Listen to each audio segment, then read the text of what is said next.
le risque et quels sont les principaux axes de prévention que vous avez à votre disposition pour maîtriser ce risque. Alors, il faut savoir qu'en milieu de travail, en plus, toute l'année, vous avez fait l'exposition professionnelle aux risques chimiques. Donc, cette fin d'année, vous avez commencé à faire quelques pathologies infectieuses. Et vous avez vu que dans ces pathologies infectieuses, certains travailleurs peuvent être exposés à des agents biologiques pathogènes. Et ces agents pathologiques, donc ces agents biologiques pathogènes, peuvent donner chez ce travailleur exposé des pathologies qui peuvent être infectieuses, comme vous l'avez vu, mais aussi des pathologies qui ne sont pas infectieuses. Qui dit agent biologique ne veut pas dire, vous allez voir, forcément une pathologie infectieuse. Ça peut être une pathologie infectieuse avec d'autres pathologies qu'on va voir. Donc, souvenez-vous que le risque biologique comprend deux composantes. Il y a la composante infectieuse et la composante liée aux pathologies non infectieuses. Alors, le risque biologique, on parle de risque biologique lorsqu'au cours justement d'une situation de travail, un agent biologique pathogène va avoir la possibilité de pénétrer l'organisme du travailleur dans lequel il pourra se développer et déclencher une maladie. Donc, comme vous voyez sur la slide, sur votre droite, pour qu'il y ait un risque biologique, il faut qu'il y ait dans cette situation de travail un danger biologique et il faudrait que ce travailleur y soit exposé. Alors, c'est quoi un agent biologique? Eh bien, un agent biologique, c'est, comme vous le savez, un organisme vivant qui va être de taille microscopique, mais dans cette grande famille d'agents biologiques, on a plusieurs sous-groupes. Donc, les agents biologiques, vous avez la grande famille des micro-organismes. Dans les micro-organismes, vous avez les bactéries, les virus, les champignons, les agents transmissibles non conventionnels qu'on appelle les prions. On a aussi les organismes génétiquement modifiés, les OGM. Après les micro-organismes, on a les cultures cellulaires et on a les endoparasites. Donc, vous voyez qu'il n'y a pas que les virus et les bactéries, mais il y a d'autres agents, d'autres organismes microscopiques qu'on définit comme étant des agents biologiques. Alors, pour les micro-organismes, c'est une entité microbiologique qui peut être cellulaire ou pas, mais qui va être capable non seulement de se reproduire, mais aussi de transférer du matériel génétique. Les cultures cellulaires, alors les cultures cellulaires, c'est quoi? Eh bien, les cultures cellulaires, on les obtient par la croissance, à partir de croissance in vitro, de cellules qu'on a isolées d'organismes multicellulaires. Donc, à partir de ces organismes multicellulaires, on prend quelques cellules et on assure leur croissance en in vitro et on en fait une culture cellulaire. Pourquoi ces cultures cellulaires? Ces cultures cellulaires, en milieu de travail, elles sont utilisées dans certains domaines, par exemple, pour tous les chercheurs, donc tous les fondamentalistes qui étudient la cellule, ils ont des cultures cellulaires. Pour réaliser des karyotypes, on est obligé d'utiliser des cultures cellulaires. Donc, pour les résidents qui sont avec moi au CPMC, il y a le labo de génétique qui dispose justement de cultures cellulaires. Ils font les karyotypes, donc vous pouvez aller voir. Il y a aussi ceux qui font la culture des virus, ça existe, pour les études toxicologiques, mais aussi pour la production d'anticorps monoclonaux. Les cellules, elles peuvent être soit d'origine animale ou végétale, mais il faut absolument que ce soit des eucaryotes. Alors, ces cellules, qu'est-ce qu'on leur fait? Parce que ces chercheurs et tous les domaines dont on vient de parler, ils ne vont pas à chaque fois développer des cultures cellulaires, mais ils vont prendre quelques cellules, donc ils vont les cultiver dans un in vitro, mais en fait, c'est les mêmes parce qu'ils vont les immortaliser. La culture cellulaire, donc de cellules eucaryotes, vous savez que quand c'est une cellule eucaryote normale, on peut pas, elle ne peut pas aller au-delà de 60 mitoses. Au-delà, elle va mourir. Mais si on la transforme, on l'immortalise, ça peut devenir une cellule qui va être immortelle. Alors les autres cellules qui sont immortelles, mis à part celles qui sont dans les cultures cellulaires, c'est la cellule cancéreuse, comme vous le savez, et il y a les cellules quand elles sont infectées par certains virus, comme l'Epstein-Barr, qui est l'agent de la mononucléose infectieuse. C'est bon, vous arrivez à suivre? Docteur Chemini, Oui. vous arrivez à suivre? Oui. C'est bon? Oui. Alors, deuxième groupe, souvenez-vous, dans la classification, on a dit que les agents biologiques, premièrement, on a les micro-organismes, on a les cultures cellulaires et les endoparasites. Les micro-organismes, on avait vu qu'est-ce que c'était, qu'est-ce que ça regroupait. On a vu ce que c'est qu'une culture cellulaire et on va voir ce que c'est que les endoparasites. Les endoparasites, c'est en fait des parasites qui pourront infecter des cellules humaines. Donc, au sens parasitologique, ce sont des eucaryotes, ça peut être des vers ou des protozoaires. Alors, par exemple, on a le toxoplasme, le plasmodium du paludisme, ce sont que des exemples.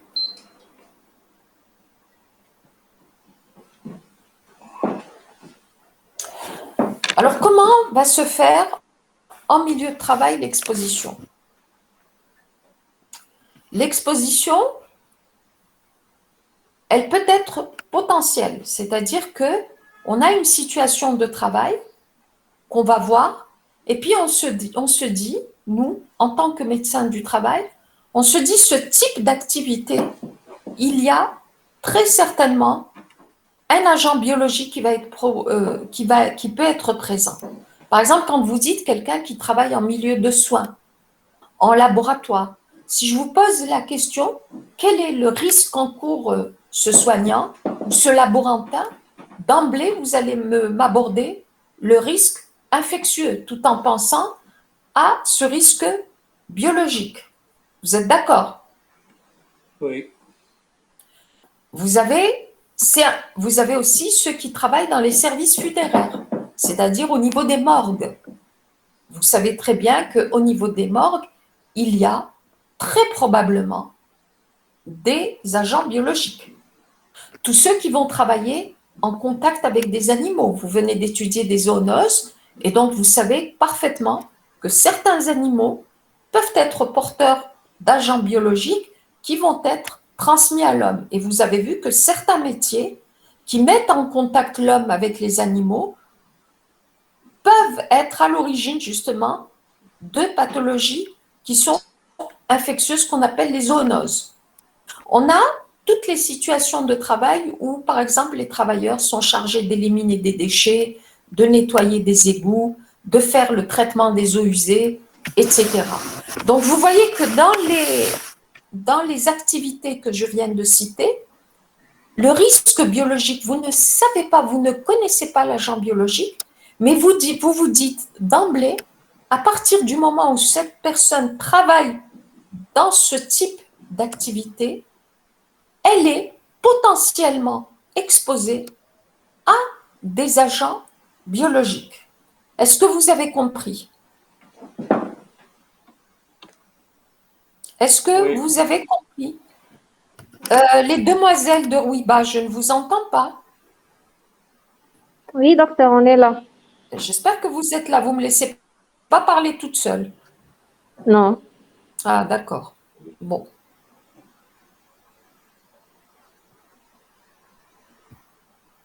Alors, on a dit que, je remets en diaporama,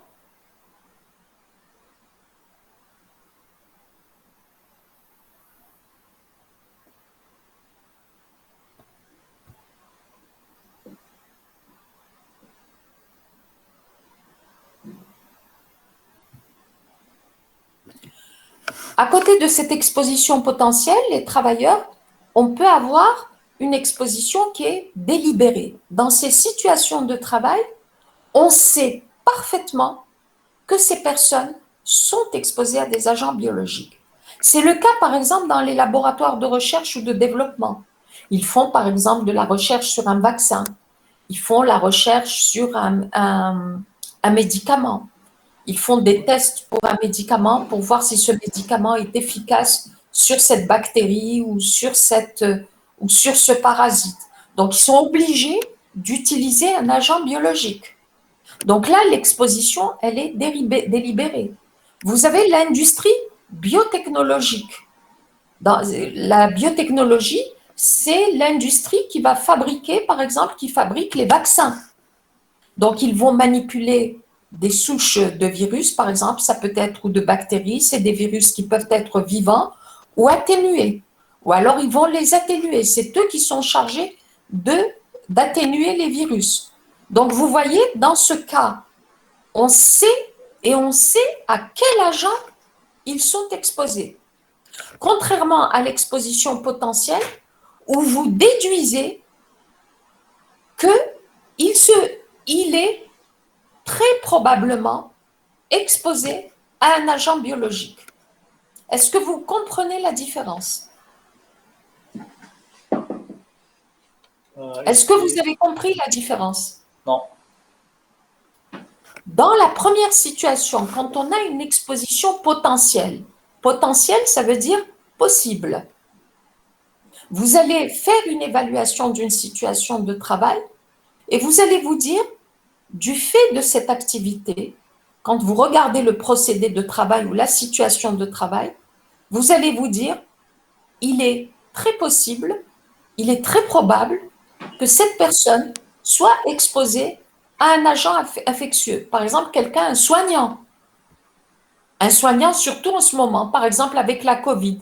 Même si c'est un service qui ne prend pas la Covid, vous vous dites c'est un soignant, il y a des malades, ce malade, il y a des formes asymptomatiques, il se pourrait qu'il soit porteur de SARS-CoV-2, donc il est probablement exposé au SARS-CoV-2, ce soignant,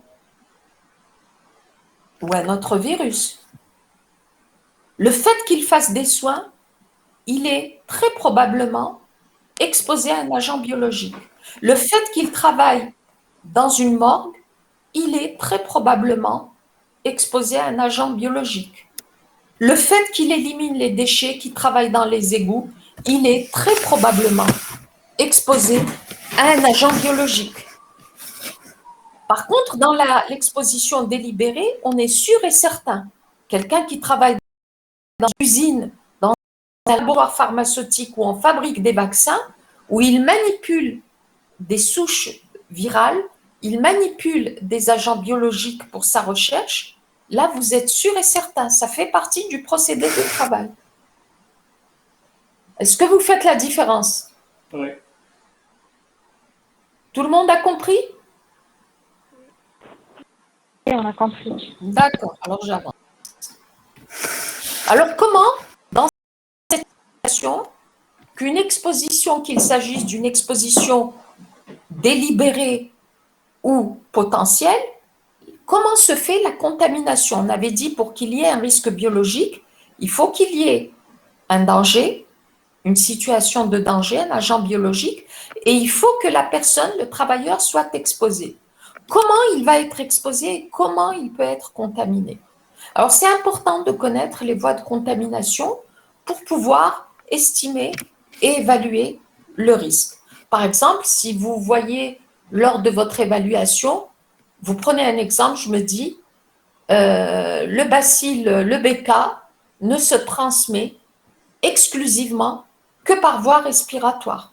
Donc, si vous avez votre travailleur et qu'il est très bien protégé au niveau respiratoire et qu'il y a par exemple une barrière physique entre lui et le réservoir, il ne peut pas être contaminé. Donc vous vous dites, c'est à partir de la connaissance des voies de contamination que vous allez déduire si on est en situation de risque ou pas. Alors quelles sont les principales voies de contamination pour les agents biologiques?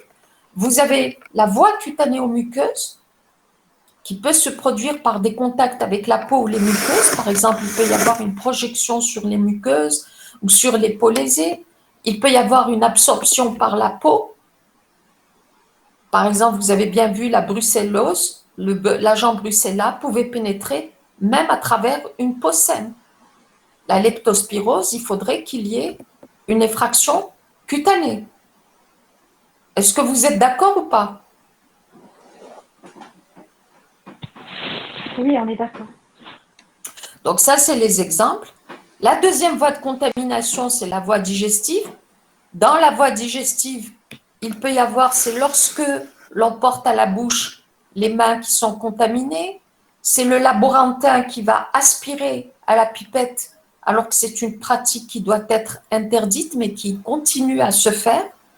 Donc ça peut être aussi dans cette situation de travail, c'est des personnes qui vont porter des objets souillés par des échantillons contaminés, ils vont les porter à la bouche. C'est ceux par exemple qui prennent leur crayon qui a traîné sur le bureau ou sur la paillasse et ils le mettent à leur bouche, ils vont se contaminer. C'est des personnes qui se rongent les ongles alors qu'ils avaient les mains qui ne sont pas nettoyées. C'est des personnes qui ne respectent pas les mesures d'hygiène, c'est-à-dire le lavage des mains avant de manger et de boire. Alors, quels sont ceux qui se contaminent par voie digestive? Vous les connaissez, c'est les Escherichia coli, les salmonelles typhi et non typhi, c'est les Shigella, etc. Troisième voie respiratoire, c'est la transmission par voie respiratoire. Donc là, vous avez en milieu de travail, c'est par exemple dans les laboratoires, quand on fait une centrifugation, et la centrifugation, il va y avoir une émission de particules dans les aérosols qui vont venir contaminer l'air donc du laboratoire, et ça va être inhalé par l'opérateur. C'est quelqu'un, par exemple, c'est une pratique qui est normalement interdite. C'est, vous voyez, dans les laboratoires, par exemple, il y a des boîtes à pétri dans lesquelles ils font l'ensemencement des agents biologiques, une culture, et parfois ils ont cette pratique de sentir la boîte. Et là, ça, il y a un risque de contamination.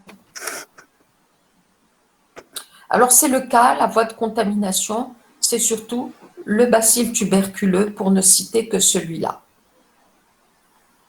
Ensuite, on a la voie transcutanée. Ça se fait par morsure, par coupure et piqûre. C'est le cas, par exemple, du virus des hépatites B et C. C'est les Brucella. C'est le Mycobacterium tuberculosis. Et c'est aussi le Leishmania.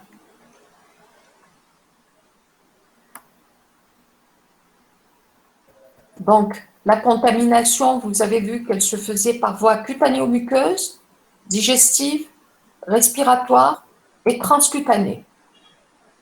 Alors, dans le risque biologique, il faudra aussi prendre en compte lors de votre évaluation du risque biologique, non seulement le risque de contamination du travailleur, mais aussi le risque de propagation à l'extérieur de cet agent biologique, c'est-à-dire que ça va conduire à une atteinte de l'environnement par un éventuel rejet accidentel. Et la dissémination de cet agent biologique qui était présent en milieu de travail, mais qui va aller à l'extérieur, va se faire par l'air, la ventilation, les fenêtres et les portes ouvertes. C'est aussi par l'eau, quand on vide des produits qui sont contaminés dans le lavabo, dans les bouches d'écoulement. Il y a les déchets, quand on gère pas bien les déchets. Par la personne contaminée elle-même, donc elle va les prendre dans ses habits et ses mains et elle va aller à l'extérieur. Et puis, durant les transports. Donc, le risque biologique va concerner la maîtrise du risque biologique.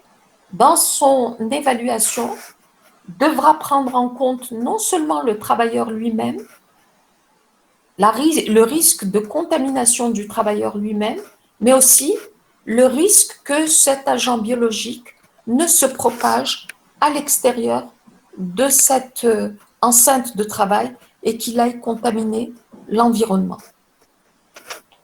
Alors, quelles sont les professions qui sont exposées aux agents biologiques? Nous avons bien sûr le personnel soignant. On a tout le personnel d'entretien en milieu hospitalier. On a les personnels des laboratoires d'analyse médicale, le personnel qui s'occupe de l'esthétique, donc les esthéticiennes qui font les manicures et les pédicures. On a le personnel des services de soins funéraires et des morgues. On a tous les travailleurs qui sont chargés de la collecte et du traitement des ordures ménagères et les déchets médicaux. On a tous les travailleurs qui sont en contact avec les animaux, tels que les vétérinaires, le personnel de laboratoire animalier, les pêcheurs, les gardiens de zoo, le personnel de cirque, les personnes qui manipulent les dépouilles d'animaux. Vous avez le personnel de l'alimentaire. Vous savez que dans les laiteries, fromageries, les cuisines, les brasseries, la fabrication d'aliments, les boucheries, la charcuterie, les poissonneries et les confiseries, ce sont tous des milieux, donc tous ceux qui travaillent dans ce type de domaine, ce sont des milieux qui sont très favorables à la multiplication d'agents biologiques, puisque ça va constituer des bouillons de culture. Il y a aussi le personnel des piscines, des centres de thalassothérapie, le personnel qui intervient sur les climatisations, puisque les filtres de climatiseurs, comme vous savez, sont très souvent infectés. C'est bon, vous suivez? Est-ce qu'il y a des questions? Est-ce qu'il y a des questions? Non. Non, il n'y a pas de question. J'ai compris. Alors, on continue sur les professions qui sont exposées. Vous avez aussi le personnel qui intervient dans les égouts, dans les stations d'épuration, le personnel qui assure la dératisation et le personnel qui intervient dans les mines, les chantiers du bâtiment. Vous allez voir pourquoi. Dans les mines, vous avez compris, vous avez vu les risques de la leptospirose. C'est les rongeurs qui sont très souvent dans ces endroits-là.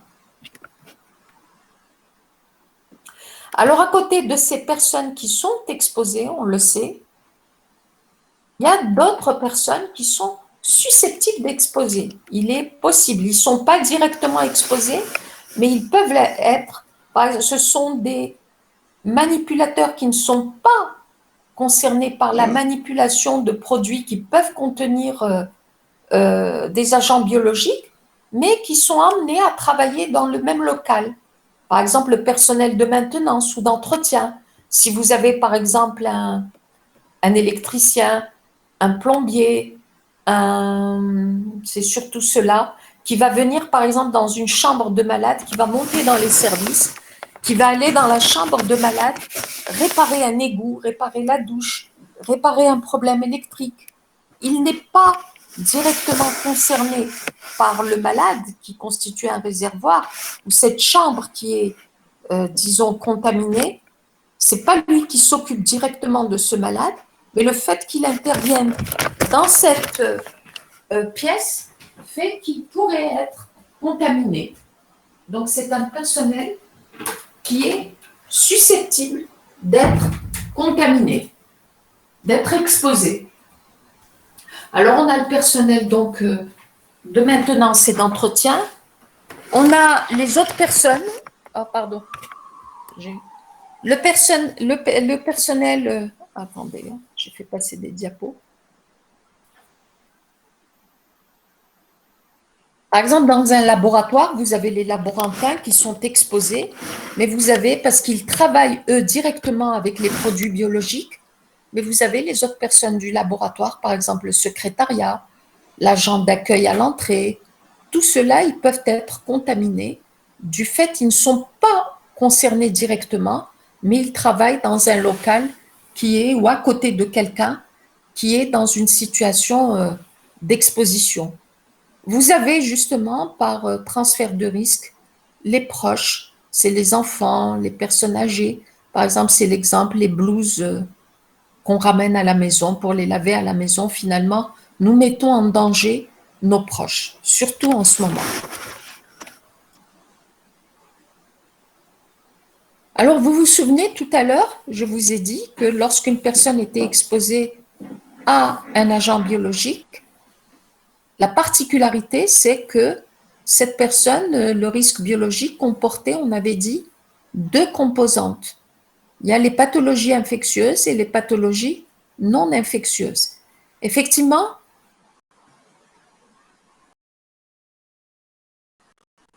un agent biologique à l'origine de nombreux risques.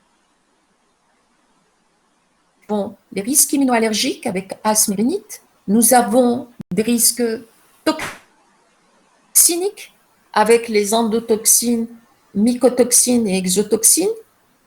Et nous avons un risque cancérogène. Donc, si on vous pose la question, quels sont les risques, le risque biologique, définissez-le. Donc, il faut le définir et il faut dire que il y a, c'est assez particulier parce qu'il y a une composante de pathologie infectieuse et l'autre non infectieuse. Donc, vous avez le risque infectieux. Dans le risque biologique, c'est pas seulement le risque infectieux, comme on a tendance à le croire, mais c'est aussi le risque immunoallergique, le risque toxinique et le risque cancérogène. Je vais expliquer. Alors, on commence par le risque infectieux. Donc, les infections, ça c'est évident, elles vont être dues à la pénétration puis à la multiplication des micro-organismes pathogènes dans le corps. Par exemple, la tuberculose, l'hépatite B, la leptospirose. Vous avez les risques toxiniques quand quelqu'un donc est exposé, par exemple, à je vais donner un exemple là tout de suite. Alors, c'est quoi ce risque toxinique? Il s'agit des effets toxiques qui sont dus à la présence d'une ou plusieurs toxines qui sont sécrétées par les agents biologiques. Et on distingue deux types de toxines, les exotoxines, mycotoxines et les endotoxines. Les exotoxines, elles peuvent être produites par des bactéries, telles que l'agent du tétanos ou du botulisme, ou par des moisissures. Par exemple, les aflatoxines, qui sont les aflatoxines qui sont en fait des mycotoxines. Et on a, pour ce qui est des endotoxines, ce sont des composants de la paroi des bactéries dites gram-négatives. Elles sont libérées lors de la division cellulaire et lors de la mort de la bactérie. Elles persistent dans l'environnement longtemps après la mort des bactéries. Donc, on a vu le risque infectieux, le risque toxinique, les risques immunoallergiques. Donc, ils correspondent le plus souvent à des phénomènes de stimulation des défenses immunitaires qui se traduisent donc par un asthme, une rhinite, une pneumopathie d'hypersensibilité. Donc, l'allergène, ça peut être une substance qui est sécrétée par un agent biologique ou bien un fragment d'agent biologique. On a le risque cancérogène, on le sait, certaines infections, quand elles deviennent chroniques, sont connues comme pouvant provoquer des cancers. Alors l'exemple le plus typique, c'est les virus de l'hépatite B et C, qui peuvent évoluer parfois vers un cancer du foie, mais il n'y a pas que le virus de l'hépatite B et C, il y a aussi certaines mycotoxines qui peuvent entraîner directement des cancers, puisque le virus de l'hépatite B, ça va être hépatite virale B ou C aiguë, ensuite elle passe à la chronicité, ensuite on a la cirrhose, puis le cancer. Par contre, pour certaines mycotoxines, ça peut directement vous donner des cancers.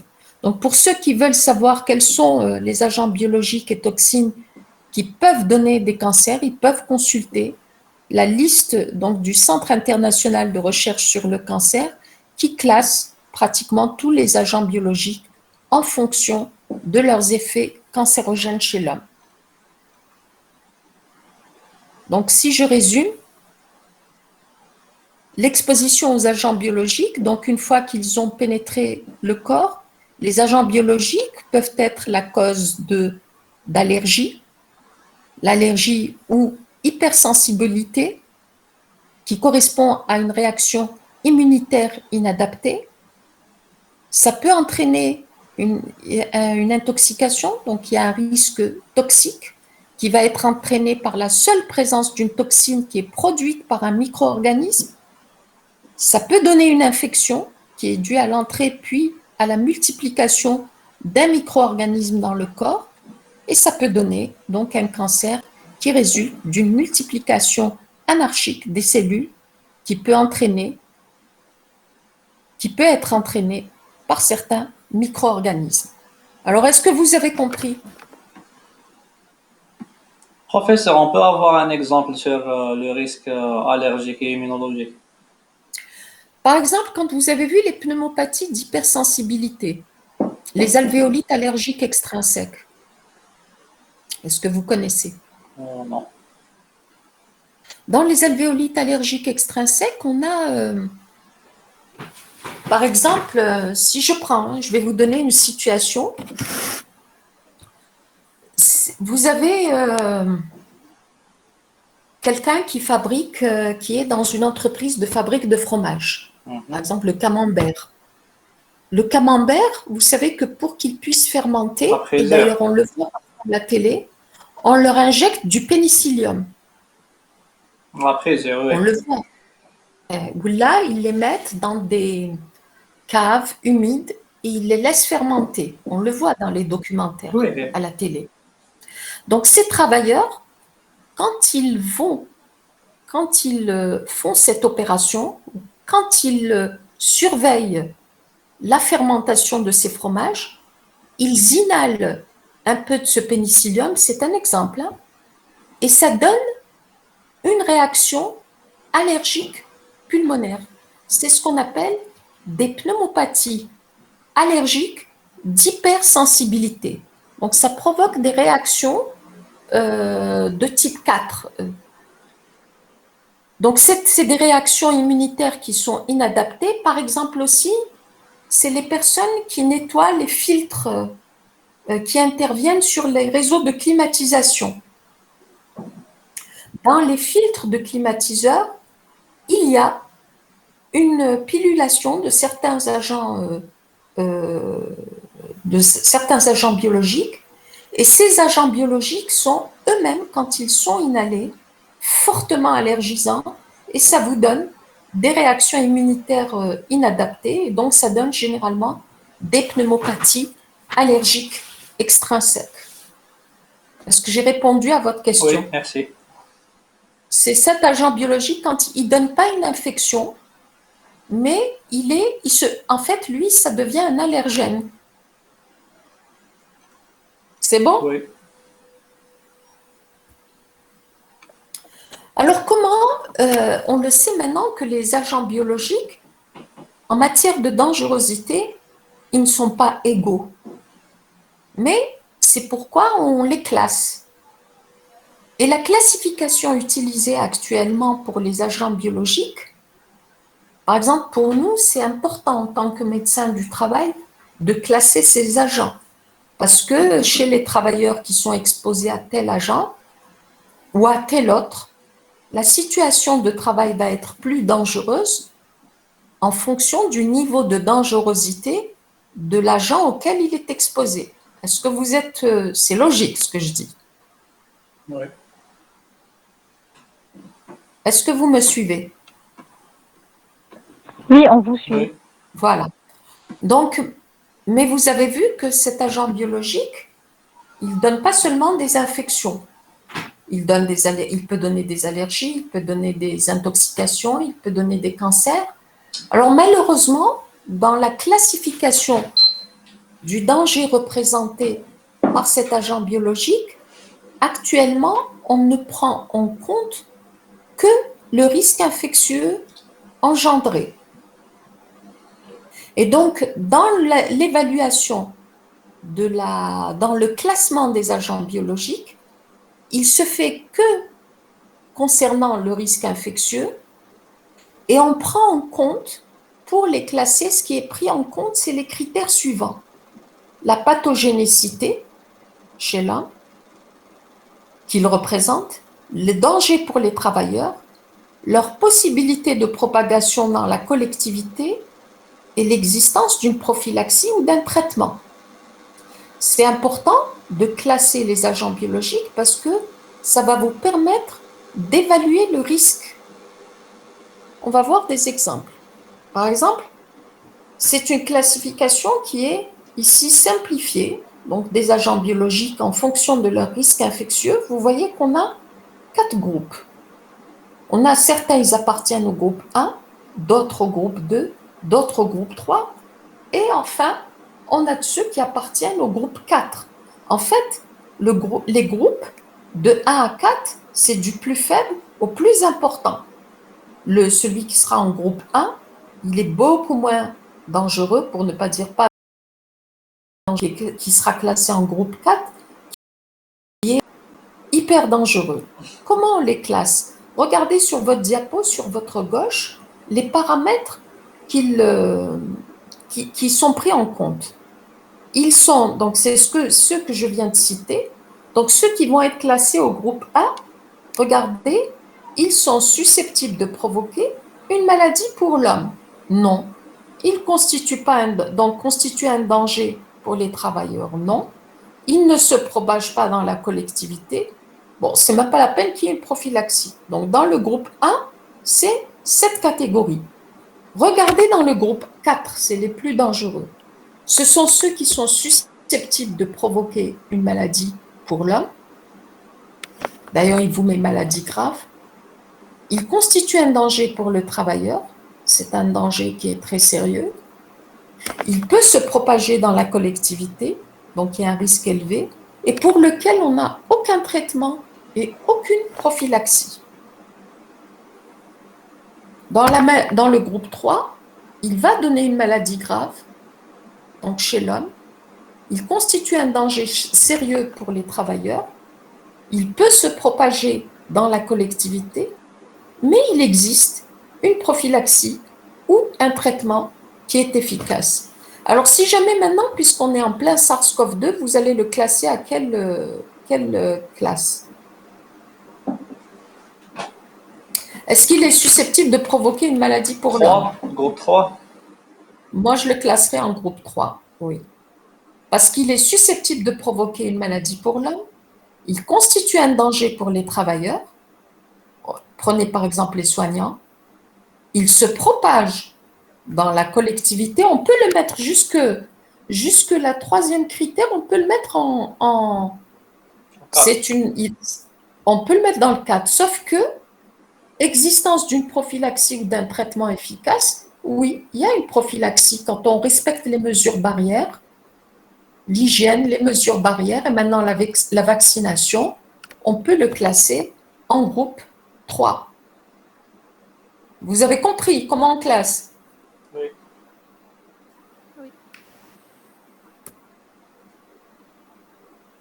Donc, je reprends. La classification des agents biologiques, on peut interpréter cette classification en considérant que certains micro-organismes sont extrêmement dangereux car la maladie est grave et qu'on ne peut pas guérir facilement les malades, c'est le groupe 4, que d'autres sont soit dangereux mais que la probabilité de guérison est relativement importante, c'est le groupe 3, c'est le cas de la COVID, que d'autres sont dangereux pour certaines personnes mais que la guérison est de règle, c'est tout le monde qui guérit. Enfin, au groupe 1, que certains ne présentent aucun danger. Alors, on va voir quelques exemples. Par exemple, dans la classe 1, pour les bactéries, dans la catégorie 1, pour les bactéries, c'est l'Escherichia coli banal. Dans les virus et prions, aucun n'est classé, ni les parasites, aucun n'est classé dans la classe 1. Dans le groupe 2, par exemple, pour les bactéries, on met l'agent de la coqueluche, l'agent des toxies infectieuses, donc les TIAG, banal.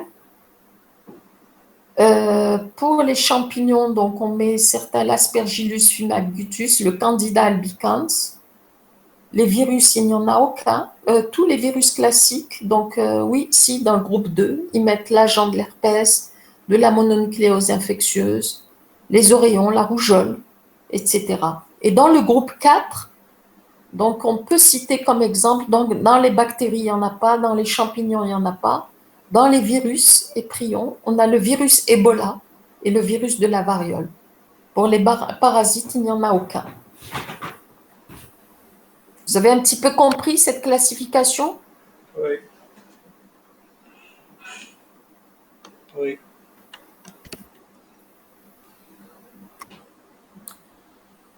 Alors, les agents transmissibles non conventionnels, donc les agents transmissibles non conventionnels, vous avez vu qu'ils ne sont pas rentrés dans la classification des agents infectieux par rapport au risque infectieux. Donc, on a classé, ne concerne cette classification que finalement certains micro-organismes. Mais pour les agents transmissibles non conventionnels, on sait qu'ils sont responsables de maladies dégénératives du système nerveux central, que certains organes sont plus susceptibles d'en contenir. Donc, l'évaluation du risque doit tenir compte du potentiel infectieux des tissus concernés. Et les tissus considérés comme infectieux sont par ordre décroissant d'infectiosité le système nerveux central, l'œil et le nerf optique, la rate, le ganglion lymphatique, les amygdales, l'appendice et les plaques de Peyer. Alors, c'est par exemple si vous faites une évaluation d'une situation à risque, si vous avez par exemple, si c'est des travailleurs d'un abattoir, quand ils font le dépeçage des bêtes, quand ils enlèvent, ils éviscèrent et tout, ils peuvent être exposés aux rats, aux ganglions lymphatiques. Ils peuvent être exposés à l'œil, donc des animaux. Donc, c'est une population qui va être potentiellement exposée.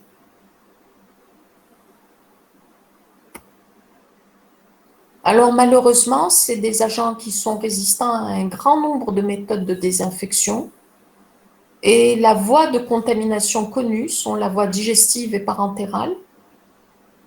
La transmissibilité entre certaines espèces, elle est possible.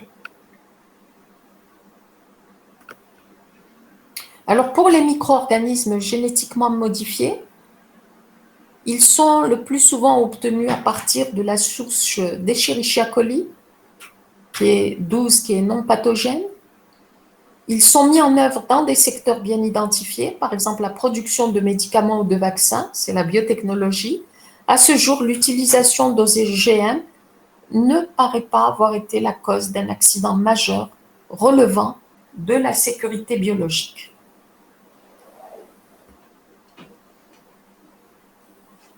Alors pour les cultures cellulaires, souvenez-vous, c'était des cellules qu'on immortalisait. Alors où est le risque finalement? Eh bien, le risque, c'est que déjà au départ, que ce soit des cellules qui étaient déjà contaminées par des agents biologiques pathogènes, en particulier des virus, ou alors comme c'est des cellules qui sont issues de lignées continues, elles peuvent s'implanter donc accidentellement chez un travailleur et entraîner le développement de tumeurs.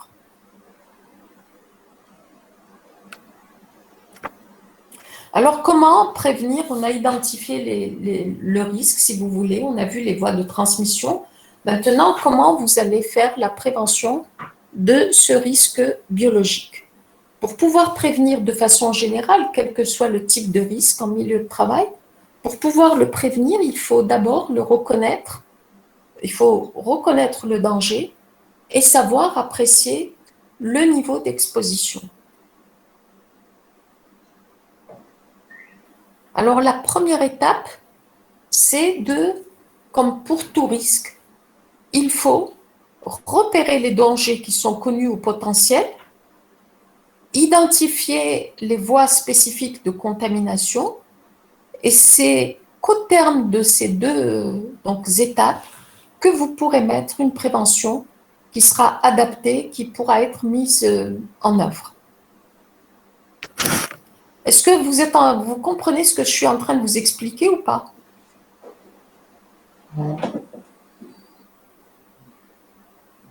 Docteur Chobini? Oui, professeur. Est-ce que vous êtes en train de suivre? Oui, Est-ce que c'est clair pour tout le monde? ça va. Comment? Ça va. Ça va? Bon. Vous n'êtes pas très convaincant, docteur Chobini. On essaie de suivre. Oui, je vous donnerai un polycope, de toute façon. D'accord. Voilà. Je vous l'enverrai, puis vous l'enverrez à vos collègues. D'accord, sans problème.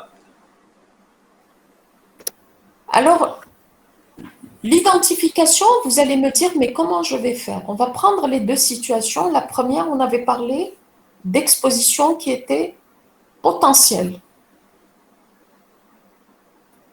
Dans l'exposition potentielle, vous vous souvenez, on se disait, il se pourrait qu'il y ait, il est possible qu'il y ait un agent. Vous allez partir à l'hôpital, je vous demande de faire une évaluation des risques auxquels est exposé un soignant. Vous allez vous dire, oui, c'est un soignant, il est fortement probable qu'il soit exposé à des agents biologiques. Donc ici, c'est difficile d'identifier le danger, de savoir quel est l'agent auquel la personne est exposée. S'il travaille, par exemple, dans les déchets, s'il intervient sur des égouts, vous allez vous dire oui, de par son activité, oui, il y a des chances, beaucoup de chances qu'il soit exposé à un agent biologique. C'est des présences qui sont aléatoires.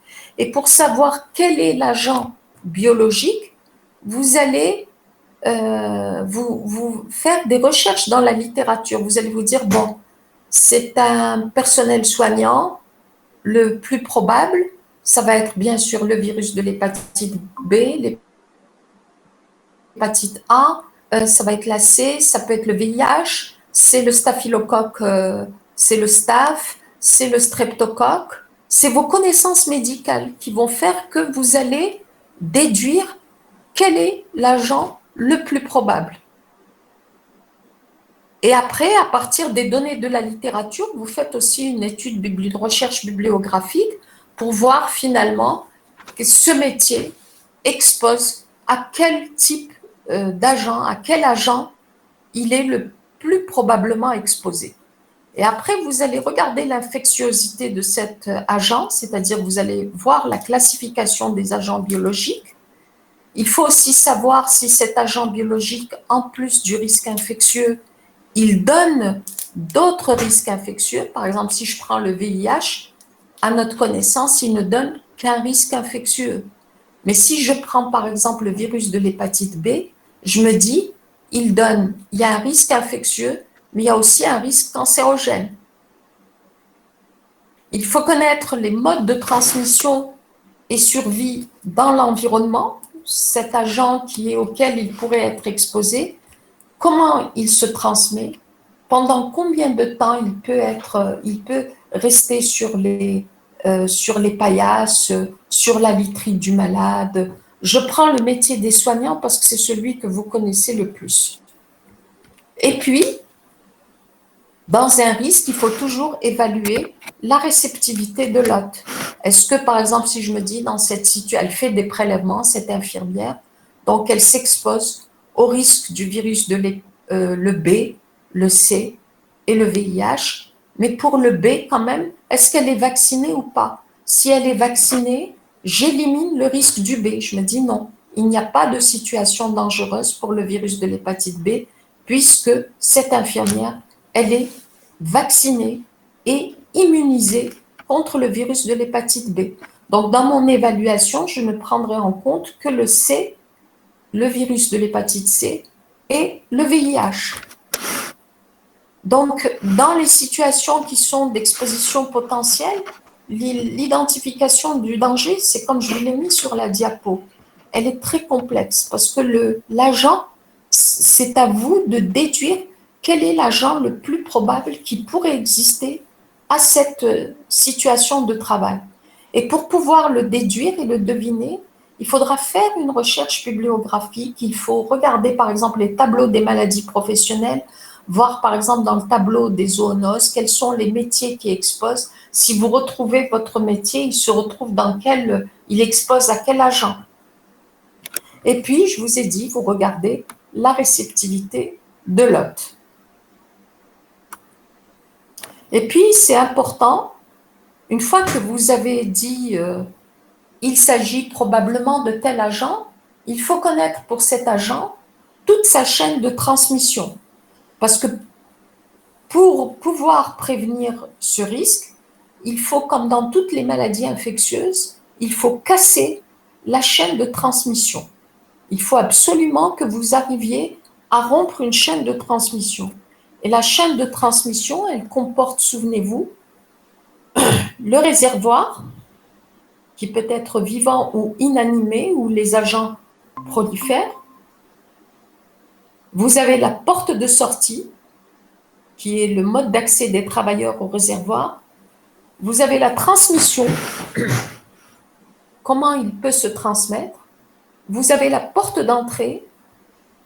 Vous avez l'hôte potentiel, qui est le travailleur à son poste de travail.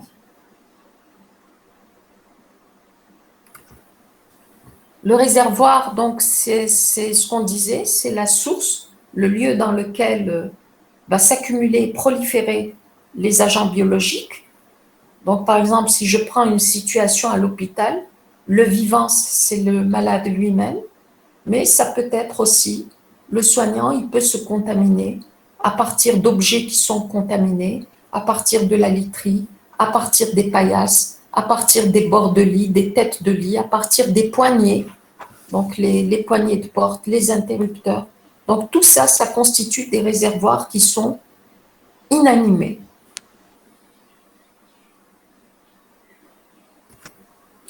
Alors pour les portes de sortie, alors on a le réservoir, c'est le lieu où se trouve l'agent biologique. Mais pour qu'il y ait exposition, il faut que cet agent biologique puisse sortir de ce réservoir ou que le travailleur puisse avoir accès à ce réservoir. Donc, si ce soignant ne touche pas les poignées de porte, si ce soignant ne met pas ses mains partout sans les avoir protégées par des gants, eh ben, s'il touche la literie, s'il touche partout, eh ben, il va se contaminer. Par contre, s'il met des gants, s'il évite de toucher les poignées et les interrupteurs, s'il fait très attention, il ne peut pas, l'agent biologique ne peut pas sortir de son réservoir pour qu'il puisse être contaminé. Est-ce que c'est clair cette partie? Oui.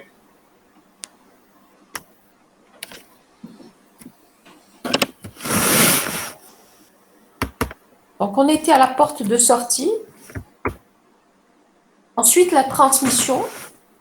La transmission, elle peut être directe. Il y a un contact direct avec l'agent biologique qui sort de leur réservoir ou justement un contact qui sera indirect par le contact avec des objets qui ont été souillés par des agents biologiques.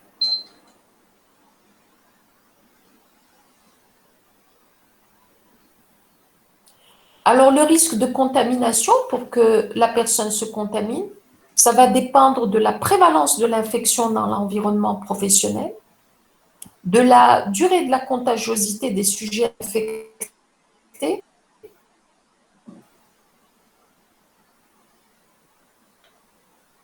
du germe et le type d'exposition et la réceptivité du sujet exposé, c'est-à-dire son état immunitaire général et son statut spécifique par rapport à ce germe.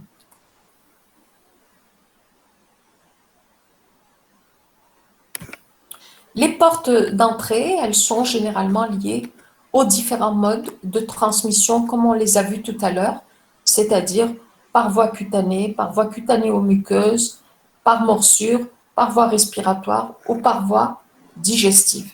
Et l'autre potentiel, ça va être le travailleur qui va être contaminé, qui va développer la maladie si l'exposition est suffisamment importante et s'il ne s'est pas protégé. Alors en même temps, donc toujours dans ces risques potentiels, donc on a essayé d'identifier le danger, vous avez vu, on a essayé de voir à partir de cette exposition potentielle, c'était une identification qui allait être aléatoire, et à partir de là, on va consulter, on va avoir en tête toute la chaîne de transmission et voir si ce travailleur pourrait être contaminé, mais en même temps, il faut regarder la situation de travail, on doit faire une étude du milieu de travail pour voir la réalité de la tâche. Donc, il faut faire une description des postes à risque potentiel, il faut faire une estimation des expositions et du nombre de sujets concernés, il faut voir la possibilité d'exposition, c'est-à-dire le type, les blessures, projections et leur fréquence. voir s'il existe des facteurs aggravants qui sont impliqués. Est-ce que, en plus, il y a un risque chimique, il y a des radiations ionisantes? Là, ça va augmenter donc le risque. Est-ce que dans cette situation de travail, ce travailleur respecte les mesures de prévention, c'est-à-dire les règles d'hygiène, le port de pays, est-ce qu'il est vacciné, etc. Donc, mais dans tous les cas, la fréquence et le mode d'exposition vont être à prendre en compte dans l'évaluation des risques.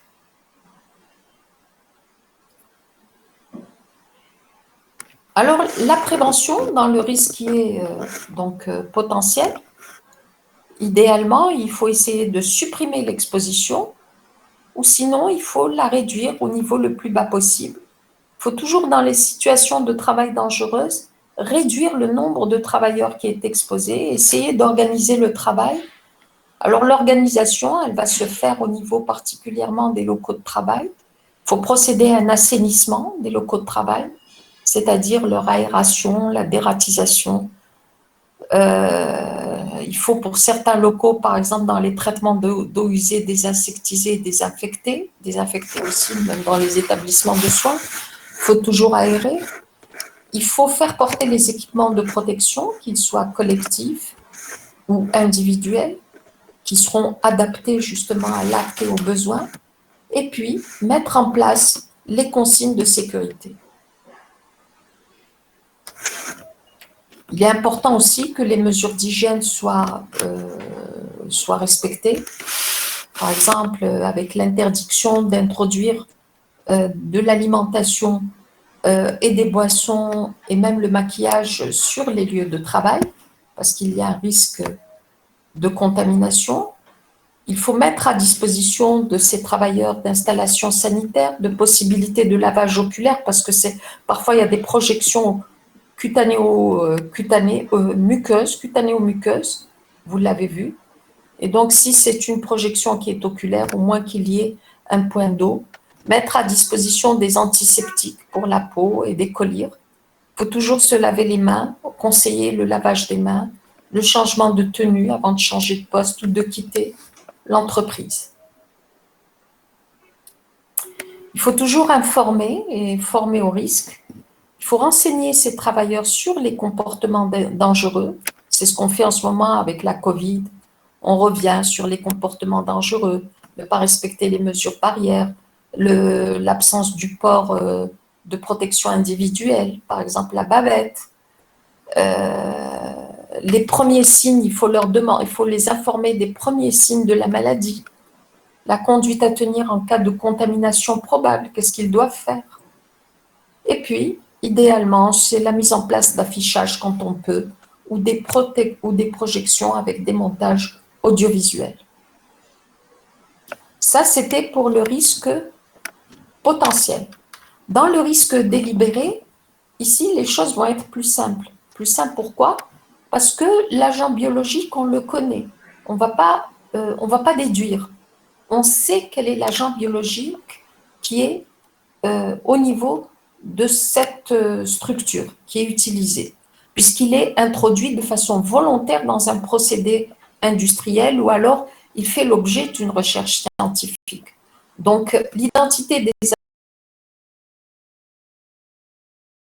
agents dans leur procédé, leur présence, elle est également, on le sait à quel moment du processus de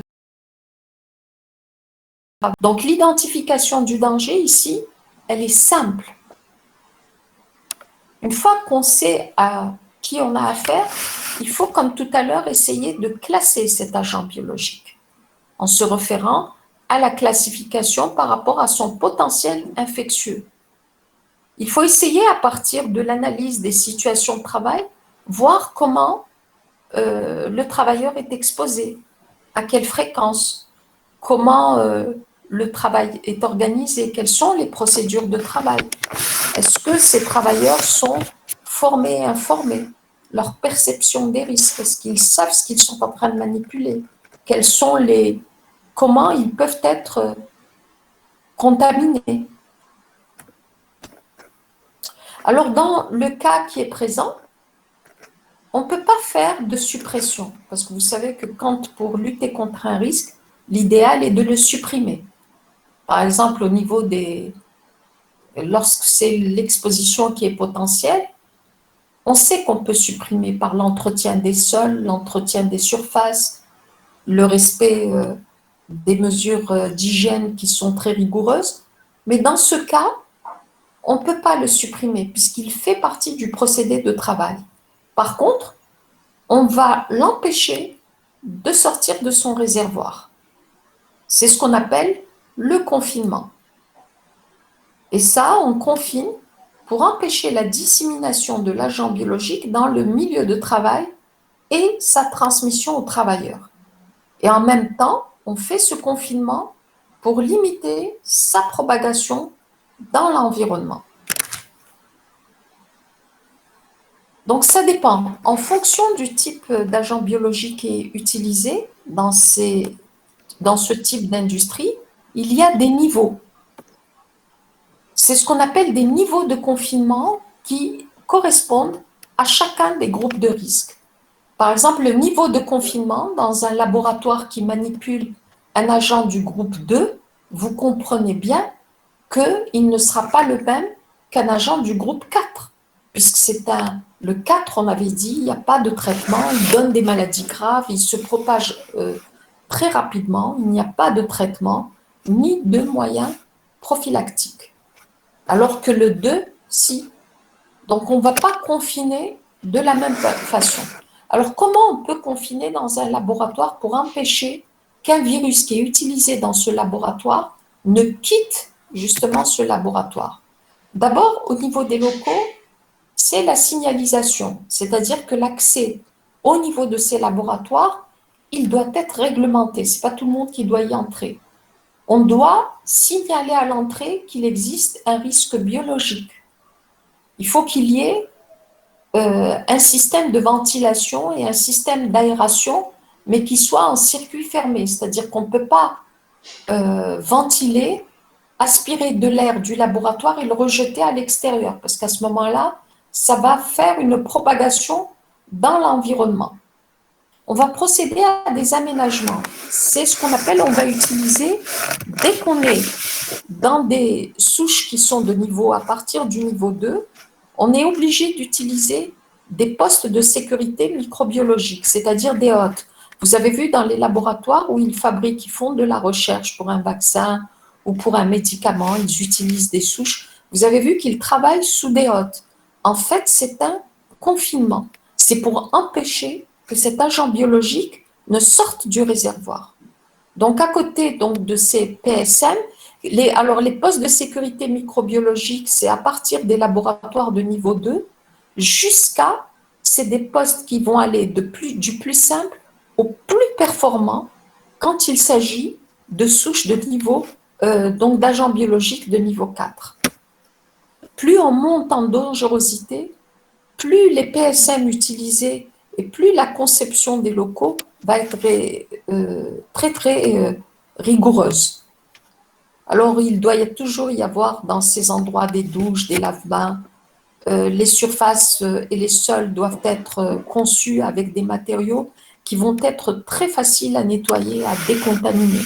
Vous avez vu au niveau de l'hôpital, malheureusement, très souvent, le plan de travail, là où les prélèvements se font, c'est des carreaux de faïence avec des joints. Il n'y a pas pire que ça pour ça favorise dans les joints les agents biologiques qui s'y incrustent et qui vont se multiplier. C'est pour ça que toujours dans ces types d'activités, les plans de travail doivent être, même le sol, doivent être sans joint, avec en plus, il ne doit pas absorber, il doit être lisse et très facile à décontaminer. Alors sur cette diapo, donc, vous voyez les différents types d'enceintes, c'est-à-dire les différents types de hôtes, et quelles sont les protections qu'elles donnent. Alors, parce qu'à la fois, ces hôtes, elles ont 3 objectifs. Elles protègent le travailleur, elles protègent l'environnement, et elles sont aussi censées protéger la manipulation, c'est-à-dire ce sur quoi travaillent ces chercheurs. Donc, on peut aller, donc ces types d'enceintes, ça peut aller de la Sorbonne à des postes de sécurité microbiologique de niveau 3, où vous voyez dans ces niveaux 3, ça protège aussi bien la manipulation, le manipulateur et l'environnement. Par contre, quand on prend une simple Sorbonne, ça ne protège pas l'environnement, ça ne protège pas la manipulation et ça protège plus ou moins le manipulateur. Vous verrez sur votre document. Alors ça, c'est ce qu'on appelle tout à l'heure la signalisation. Donc retenez ce pictogramme. Donc il doit être normalement mis devant tout laboratoire biologique ou tout labo de recherche. C'est le logo du risque biologique. Pour ce qui est des équipements de protection individuelle apportés en fonction des agents biologiques qui sont manipulés, donc on voit les agents biologiques, on les a classés en groupe 1, 2, 3, et puis pour ce qui est des équipements de protection individuelle, on les énumère, et nous avons coché, par exemple, quand le travailleur est exposé à un agent biologique de groupe 1, une blouse suffit. Quand il est exposé à...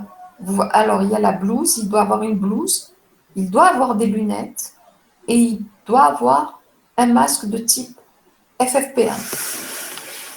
Par contre, s'il manipule le groupe 3,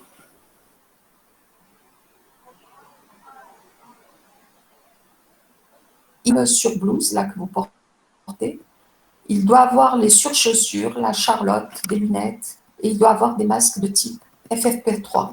Donc, plus le groupe auquel appartient l'agent biologique est élevé, plus les équipements de protection individuelle sont nombreux et c'est rigoureux. Ensuite, on avait un petit peu parlé de la possibilité de propagation à l'environnement. Donc, généralement, la propagation parmi les méthodes par lesquelles se propage le virus vers l'environnement, c'est le plus souvent via les déchets. C'est-à-dire soit l'élimination, par exemple, au niveau des laboratoires ou au niveau des services de soins, c'est la gestion, l'élimination des déchets de façon anarchique. C'est quand on jette justement, par exemple, des flacons d'urine de malades ou dans les éviers. Il faut savoir que tout ça, c'est considéré comme des déchets dangereux et il y a une réglementation relative à la gestion des déchets. Donc, il y a plusieurs textes réglementaires que vous allez trouver dans que je vous conseille de télécharger pour l'avoir dans votre propre documentation. Donc, tout y est, toutes les consignes, comment doit se faire le tri des déchets, comment éliminer les déchets, qu'est-ce qu'on appelle un déchet, les déchets spéciaux. Donc, tout y est dans la réglementation et toutes les consignes y sont. Alors, comment allez-vous surveiller une personne, un travailleur qui est exposé ou qui pourrait être exposé à un risque biologique? Donc, déjà, à la visite d'embauche, il est important de rechercher si cette personne n'est pas déjà sous immunosuppresseur. Est-ce qu'elle ne prend pas un traitement immunosuppresseur? Ça va baisser son immunité, donc elle va être plus exposée. Il faut voir si elle n'est pas un terrain allergique, si elle n'a pas de maladie cutanée ou respiratoire qui pourrait favoriser la pénétration justement de cet agent. Il faut voir s'il est déjà vacciné, s'il a toutes les vaccinations obligatoires. Il faut voir s'il n'a pas une contre-indication à une vaccination qui est obligatoire. Par exemple, c'est quelqu'un qui va être soignant et donc pour lequel la visite, donc la vaccination contre le virus de l'hépatite B est obligatoire et qui a, par exemple, une sclérose en plaques déjà. C'est sûr qu'il va avoir une contre-indication. Donc c'est quelqu'un, il faudra faire attention. il faudra lui expliquer qu'il doit, parce qu'il est déjà formé, on ne peut pas le mettre inapte, mais il faut l'avertir et l'informer et insister qu'il doit faire très très attention. Et c'est pour ça justement, lors de ces visites d'embauche, même dans la visite périodique, c'est l'occasion d'informer les travailleurs sur les risques encourus. Et enfin, on détermine donc l'aptitude.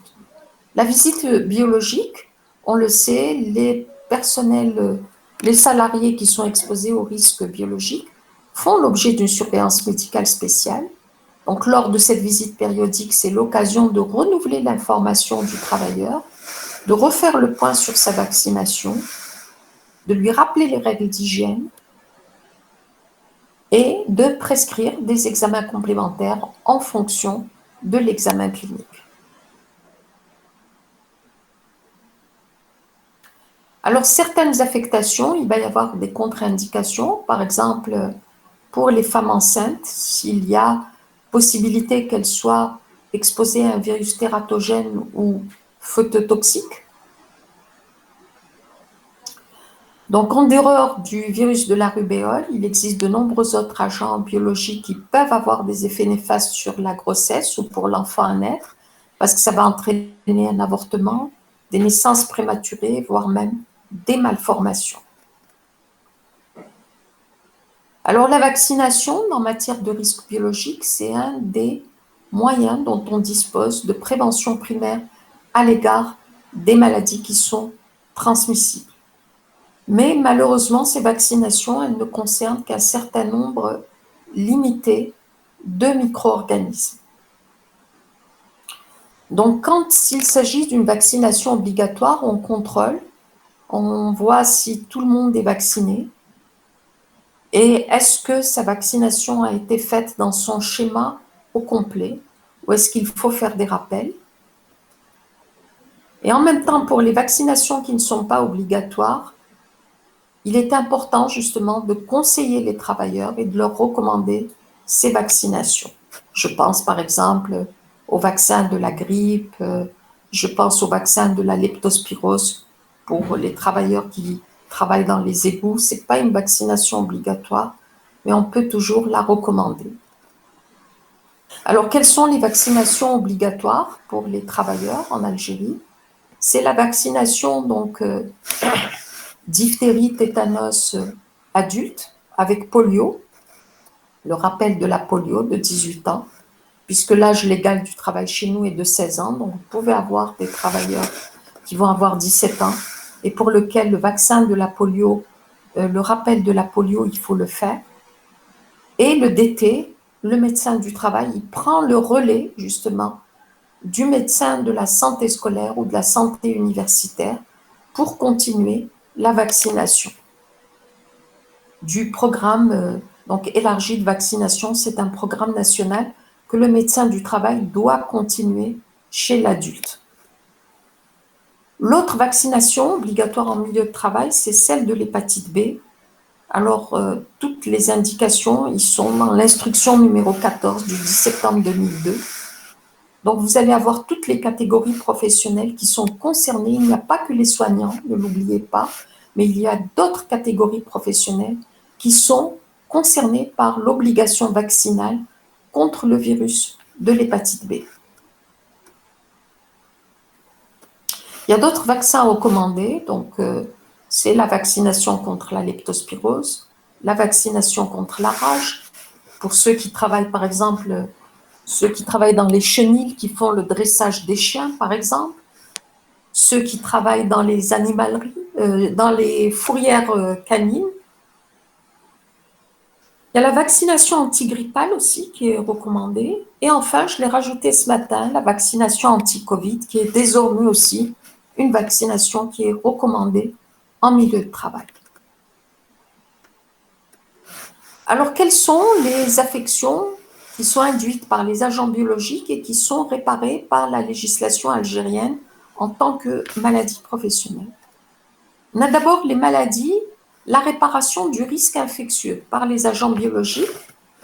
Alors, on a le tétanos, le charbon, la leptospirose, brucellose, tableau numéro 24.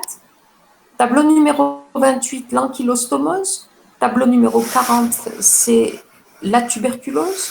45, c'est les hépatites virales. 46, c'est les mycoses cutanées. Toujours le risque infectieux. Donc, on a les affections dues au rickettsia, la poliomyélite, on a les amibes au 54, la rage au 55, la tularemie en 67. Toutes les maladies infectieuses qui peuvent être contractées par le personnel de santé, c'est le tableau numéro 75. Vous avez aussi d'autres tableaux, le 76 et 79, qui réparent également le risque infectieux engendré par certains agents infectieux, biologiques. Je vous invite à les consulter. Ensuite, on a pour le risque, la réparation par les agents biologiques. Donc, vous avez le tableau numéro, donc c'est le risque immunoallergique. C'est le tableau numéro 65 qui répare la pneumopathie et l'asthme dû à certains agents biologiques. Voilà. Les cancers, malheureusement, ne sont pas réparés. Par exemple, le cancer dû à l'hépatite virale B et C ne sont pas réparés par la législation algérienne. Alors, je termine la conférence en disant que les agents biologiques sont présents dans tous les environnements de travail. Certains sont responsables de maladies chez l'homme. Le risque biologique doit être évalué, des mesures de prévention spécifiques mises en place. Selon le secteur professionnel, il est possible d'agir à certains niveaux sur le réservoir d'agents biologiques, sur leur mode de transmission et sur les portes d'entrée dans l'organisme. Dans tous les cas, les mesures individuelles d'hygiène sont essentielles.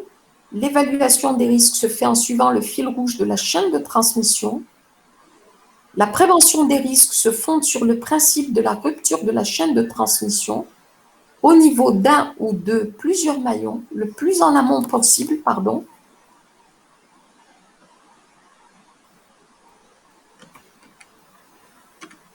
des mesures de prévention collective et par des mesures individuelles de prévention. Et je vous remercie. Merci à vous. Alors, est-ce que vous avez des questions? Est-ce que vous avez des questions? Non. Non. Non? C'est bon? C'est bon, oui. Merci beaucoup. Finalement, vous avez été à 4 à assister à la conférence. Hein? De Rouiba de CPMC. S'il vous plaît, un de vous, docteur Chebini, puisque vous avez ma boîte, mon adresse électronique, vous pouvez me prendre une capture d'écran ou me mettre les noms, parce que je dois remettre les noms des présents à Madame Laïb. Je vais vous envoyer les noms directement. D'accord, envoyez-moi les noms, ça m'arrange. D'accord. Voilà. Eh bien, je vous souhaite... vous n'avez pas de questions, c'est sûr. Oui. Docteur Oui, on n'a Boab, pas de vous questions. avez une question?